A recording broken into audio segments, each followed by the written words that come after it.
Daily காலையில் lunch box என்ன back பண்ணுறதுன்னு யோசிக்கிறதே பெரிய தலைவலியாக இருக்கும். அப்படியும் நம்ம ஏதாவது செஞ்சு கொடுத்தோன்னா சாப்பிடாம அப்படியே வாபஸ் எடுத்துகிட்டு வந்துடுவாங்க. இந்த மாதிரி ஒரு வாட்டி செஞ்சு கொடுத்து பாருங்களேன், கண்டிப்பாக லஞ்ச் பாக்ஸ் காலியாக தான் வரும்.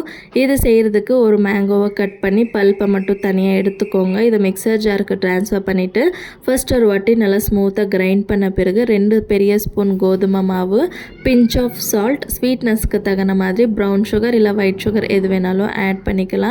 அதுக்கப்புறமா நல்லா காய்ச்சி ஆற வச்ச ஒரு டம்ளர் பால், ஒரு 1/4 ஸ்பூன் அளவுக்கு பேக்கிங் பவுடர் இதெல்லாமே ஆட் பண்ணிவிட்டு இன்னொரு வாட்டி ஸ்மூத்தாக கிரைண்ட் பண்ணிட்டிங்கன்னா அந்த மேங்கோவோட நேச்சுரல் கலரில் மாவு பார்க்குறதுக்கு எவ்வளோ சூப்பராக இருக்குது.